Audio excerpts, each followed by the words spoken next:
Gold hub తాకట్టులో ఉన్న బంగారాన్ని విడిపించి కొనబడును. అదే రోజు ఆన్లైన్ ధరకు కొని డబ్బులు ఇవ్వబడును.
మీరు దశావతారం సినిమా చూశారు కదా.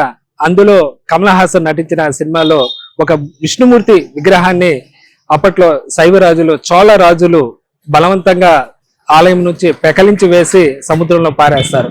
అయితే ఆ విగ్రహం ఆ తర్వాత ఎక్కడ చేరుకుంది అనే విషయాలు నేను ఇప్పుడు మీకు చెప్తాను. అంటే దశావతారం పార్ట్ 2 ఏం జరిగిందో ఇప్పుడు మీకు నేను చూపిస్తాను.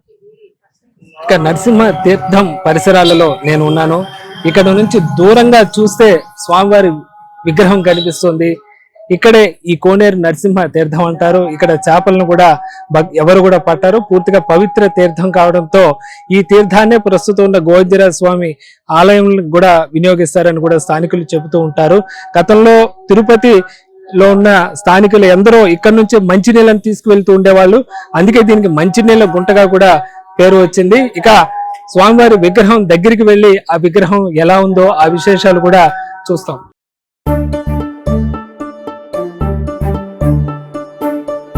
ఇక మనం గోవిందరాజ స్వామివారి శయన విగ్రహం దగ్గరికి వచ్చాము. చూస్తే స్వామివారి విగ్రహం ఎంత అందంగా ఉందో ఒకసారి మనం చూడొచ్చు.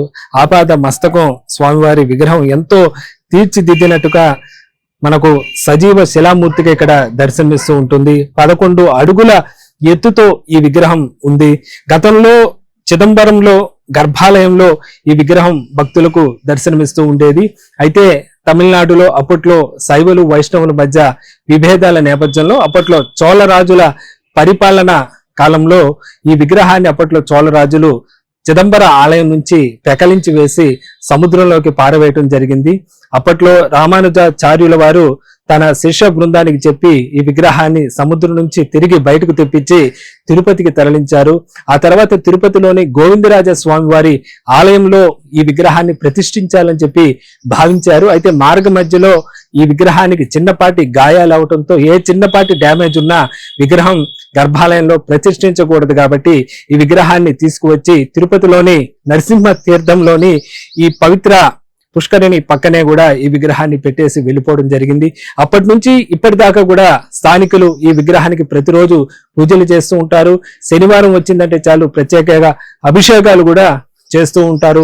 ఇలా చిదంబర గర్భాలయంలో భక్తుల పూజలు అందుకోవాల్సిన విగ్రహం స్వామివారి మహిమో మరి ఏమిటో తెలియదు కానీ తిరుపతికి చేరుకొని ఈ రావి చెట్టు కిందే ఈ బయట ప్రదేశంలోనే ఎలాంటి ఆలయం లేకుండా భక్తులకు ఇప్పటికీ దర్శనమిస్తూ ఉంటుంది. మన స్వామివారి విగ్రహాన్ని చూస్తే ఇప్పటికీ ప్రసన్న వదనంతో చెక్కు చెదరకుండా ఆ విగ్రహం భక్తులకు సాక్షాత్కరిస్తుందని చెప్పొచ్చు.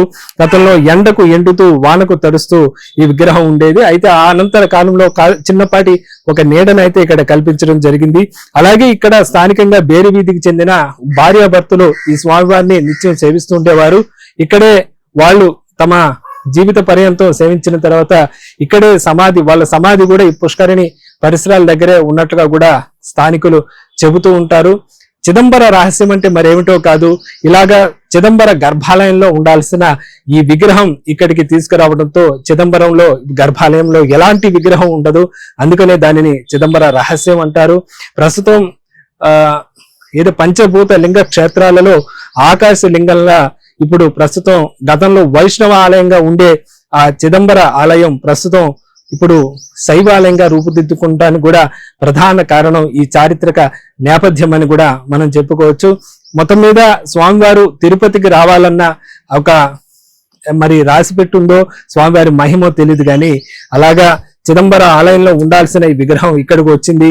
ఇక్కడ తిరుపతి పుట్టుకకు కూడా ఈ విగ్రహం పరోక్ష కారణంగా చెప్పుకోవచ్చు. ఎందుకంటే గోవిందరాజస్వామి వారి ఆలయ నిర్మాణం తరువాతనే తిరుపతి విస్తరించడం జరిగింది.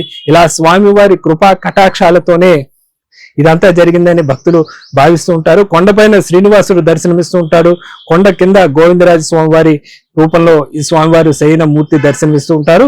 ఇలాగా అప్పట్లో ఈ విగ్రహం డ్యామేజ్ కావడంతో అప్పటికప్పుడు మరో సున్నపరాతి విగ్రహాన్ని తయారు చేసి ప్రస్తుతం ఉన్న గోవిందరాజ స్వామి వారి ఆలయంలో ఆ విగ్రహాన్ని ప్రతిష్ఠించడం జరిగింది. అందుకని అక్కడ విగ్రహానికి అభిషేకాలు ఉండవని కూడా చెప్తూ ఉంటారు. ఇలా ఇక్కడ మనం చూస్తున్న ఈ విగ్రహానికి ఎంతో చారిత్రక నేపథ్యం ఉంది. మనం దశావతారంలో ఏదైతే మనం చూసామో ఆ విగ్రహం సముద్రంలో పడిన తర్వాత పార్ట్ 2 కథగా ఇది చెప్పుకోవచ్చు. ఆ విగ్రహం తీసుకువచ్చి ఇక్కడ ప్రతిష్ఠించడం అయితే జరిగిందని కూడా చెప్పచ్చు. ఇది ఈ విగ్రహం ఇక్కడ ఉండటానికి వెనుక గల చారిత్రక నేపథ్యం.